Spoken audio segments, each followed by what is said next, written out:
Greater Visakha నగరం అభివృద్ధిలో పోటీ పడుతోందని ఎమ్మెల్యే పల్లా శ్రీనివాసరావు అన్నారు. జీవీఎంసీ 86వ వార్డు కూర్మన్నపాలెం శివారు దువ్వాడపై వంతెన కింద 70 కంటైనర్ దుకాణాలు నిర్మాణానికి శంకుస్థాపన చేశారు.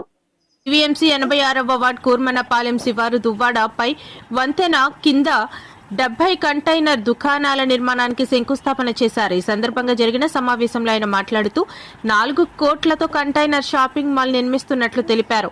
ఆశావహ వ్యాపారులు 33% చెల్లిస్తే జీవీఎంసీ వారు దుకాణాలను మంజూరు చేస్తారన్నారు.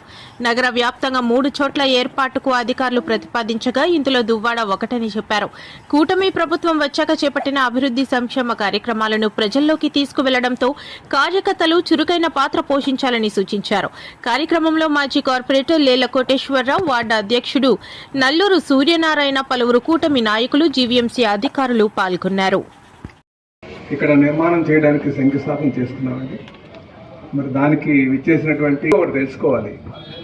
ఈరోజు మనం ఒక ఆనందకరమైనటువంటి పని ఏంటంటే ఇక్కడ మాల్ చేసుకుంటున్నాం.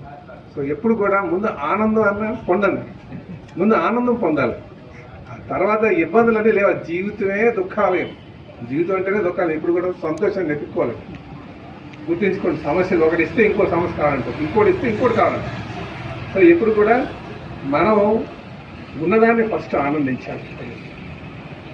రెండోది 5 సంవత్సరాలు మనం పోరాటం చేసాం. దేనికోసం? అధికారం రండి, మేము కష్టపడతామని.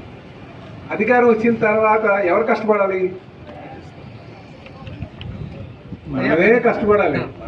మనమే కష్టపడాలి. ఎందుకని? ప్రజల దగ్గరికి వెళ్ళి, ఇంటింటికి వెళ్ళి మీకు అది చేస్తాం, ఇది చేస్తాం, మేము అన్నీ చేస్తాం, మీకు అందుబాటులో ఉంటాం, అన్నీ చెప్పుకొచ్చాం. ఒకవేళ అధికారులు అన్నది చేయకపోతే 10 సార్లు మనమే తిరగాలి.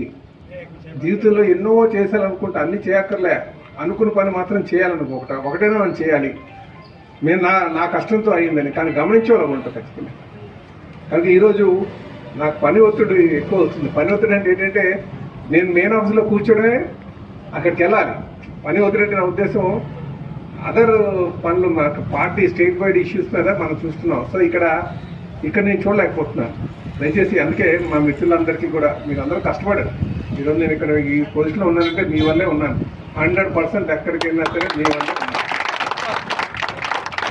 ముఖ్యమంత్రి సమక్షంలో కూడా నేను చెప్పాను, మన ఆవిర్భావ దినోత్సవం ఈరోజు ఎన్ని సంక్షోభాలు ఎదుర్కొన్నా, ఎన్ని ఇబ్బందులు పడినా ఈరోజు ఈ స్థాయిలో ఉన్నామంటే అది కార్యకర్తల వల్లే. కార్యకర్తలు ఒక ముందు చెప్పుడే, వాళ్ళ వల్లే మేము ఇక్కడ ఉన్నాం. అయితే మనం మీ వల్ల ఉన్న అది ఫుల్ ప్రెజ్గా 100 అడుగులు రోడ్డు పెట్టాలని, సబ్సిక్వెంట్గా మళ్ళీ 80 అడుగులు పెట్టాలని చెప్పేసి ఒక ఆలోచనకి వచ్చాయి. మాస్టర్ ప్లాన్లో రోడ్డు మార్చారు, మళ్ళీ 100 అడుగులే పెట్టండి అని చెప్పారు. ఎందుకంటే భవిష్యత్తులో చాలా ముఖ్యమైనటువంటి రోడ్డు అవుతుందని. ఇప్పుడు దానికోసం డబ్బులు అన్నీ కేటాయించాం. పాత డబ్బులు వచ్చినాయి, మళ్ళీ వెళ్ళిపోయినాయి, మళ్ళీ కొత్తగా డబ్బులు కేటాయించాం. కేటాయించిన తర్వాత ఇందులో 20 హౌస్ ఓనర్స్, ఎవరైతే సైట్ ఓనర్స్ ఎవరైతే ఉన్నారో, సర్వే చేసిన తర్వాత వాళ్ళు చూపిస్తున్నటువంటి డాక్యుమెంటు, వాళ్ళు ఉన్నటువంటి స్థలము సర్వే నంబర్ టాలీ కావట్లేదు. అది నేను మళ్ళా అన్ని డిపార్ట్మెంట్లతో ముందు జీవీఎంసీ చేసింది, తర్వాత ఎంఆర్ఓ గారిని పంపించి వాళ్ళు చేస్తారు. ఇప్పుడు దీని పరిష్కారం ఏంటి? ఎప్పుడైనా సరే ఒకటి చెప్పిన తర్వాత హౌస్ ఓనర్స్ ఏమైనా ప్రైవేట్ సర్వే చేయించారా? నీది తప్పు, ఎంఆర్ఓ గారు చెప్పిన తప్పు, లేదా జీవీఎంసీ సర్వే చెప్పిన తప్పు. కనుక దీన్ని నేను ప్రైవేట్ సర్వే చేసుకున్నాను, ఇది కరెక్ట్ అని చెప్పేసి ఒక రిపోర్ట్ ఏమన్నా అదే ఫైనల్ చేయించేస్తాను. ఇప్పుడు ఏముందంటే సర్వే నెంబర్ ఒకటే, సర్వే నెంబర్లో సబ్ డివిజన్ వేరే చూపిస్తుంది. 20 మందికి ఆ 20 మందికి మనం బలవంతంగా వేసుకెళ్ళిపోవచ్చు, కాకపోతే అన్యాయం అయిపోతారు. ఏ కారణం చేత ఆ రోజుల్లో విలువ లేవు. ఇప్పుడు కొనుక్కునేటువంటి ఆ రోజు వేరు, ఈ రోజు వేరు.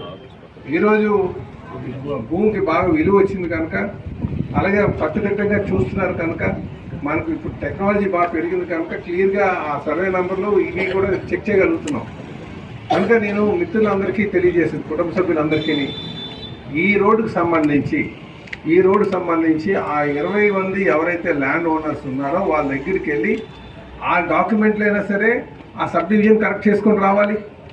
కాదు నాది ఇదే సర్వే నెంబర్ ఇదే కరెక్ట్ అని కూర్చుంటే నా సబ్ డివిజన్ కరెక్ట్ అంటే మనం ప్రైవేట్ సర్వేని చేపించి చూపించాలి, ఇదిగో నా సర్వే ప్రకారం గెలకొచ్చిందని.